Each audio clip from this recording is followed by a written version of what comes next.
Hi there and welcome to Shooting and Country TV. My name's Paul Austin, I'm the editor of Rifle Shooter magazine, and we're going to be taking this out this evening. It's the Zeiss DTI 640. We've got a few rabbits on permission across the valley there that need taking care of. So we're going to go out and put it through its paces. Okay, before we head out, I'll give you a few of the finer points on the DTI 640. This one is the DTI 640, there's a DTI 620. It's exactly the same device, but because Zeiss are particularly famous for the lenses, one of the great features about this is you can take the lens off and replace it with a close range lens. Now this one is fine for open country like this evening. We're out on the Welsh hills. It's perfect for sort of deer stalking. If you wanted something a bit more close range, something you were going to use say for woodland stalking, that kind of thing, where you don't really necessarily need huge reach but you do need a good field of view, that's when you'd swap the lens. You'd put the 20 on. So this has, I think it's 20 meters at 100 meters, and the DTI 620 lens has 40 meters at 100 meters, so it's much wider, much better for more confined spaces. So but in this case the DTI 640 is perfect, so we'll get out there and give it a try. On the display side, it's all quite impressive. It's a 1024 by 768 AMOLED display, so pretty good. And one of the things Zeiss are famous for is the glass, and it does apply to this device. One of its real strength is extreme range. They quote sort of 2,000 meters. Maybe that's a little bit hopeful, I'm not sure, but it is very good at extended range.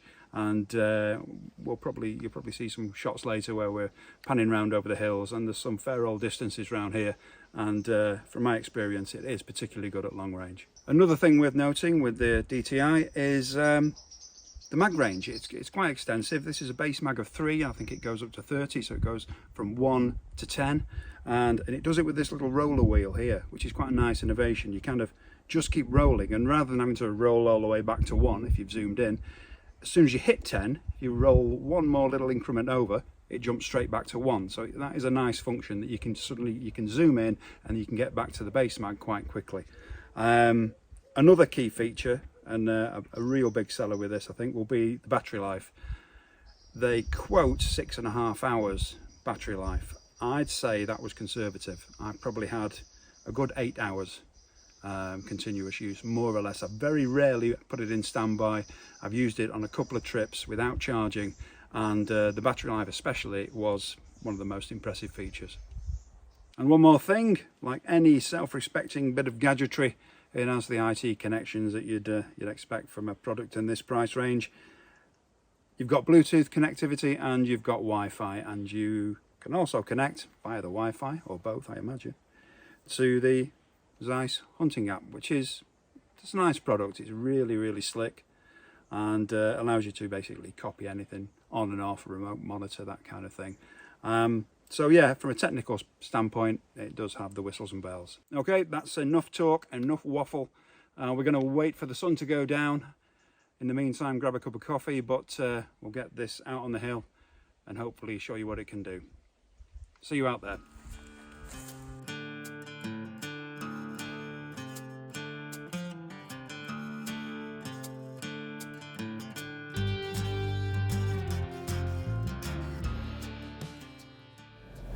Right, we're very much en route. We're just going past some of the lambing fields. You can't see them at the moment, but this is a prime area for some of the foxing. Obviously the lambing fields, you get a lot of afterbirth. You get obviously the young lambs, and in the summertime you've got calving in there as well. So we do get a fair bit of foxes in this particular area, but it's primarily rabbits tonight. So we're going to pull up a little here, a little bit further out here, and we'll take a look up this field and see what we can see.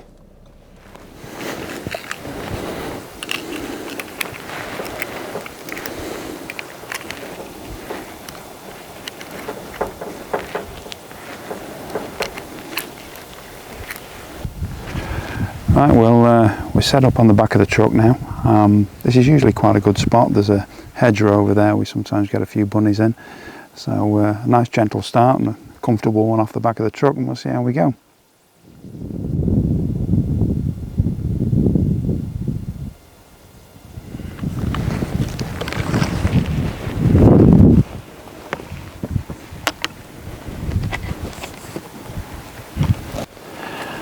Okay, well, we spotted a couple down there, so they're a little bit of a way out. So we're going to have a walk down, get the shooting sticks on the job, and see if we can roll the first one over.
First one down.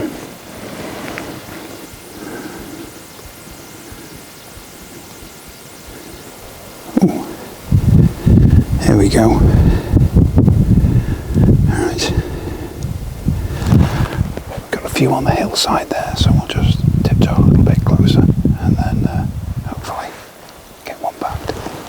I'll hand the thermal over to Emily just prior to the shot, and then she can film. Okay, let's go.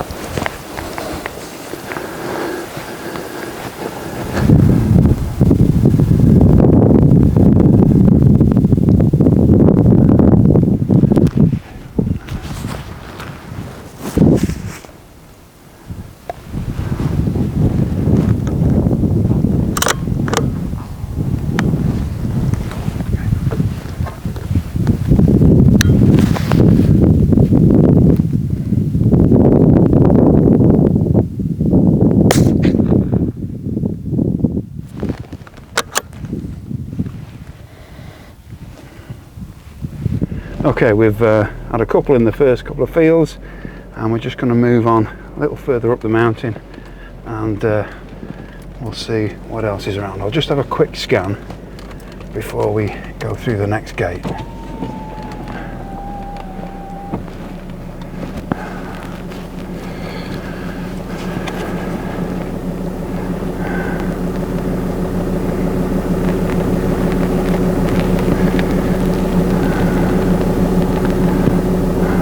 I think we've got a couple more over there, so we'll go through this next gate, head up towards the mountain, and see if we can bag a couple more.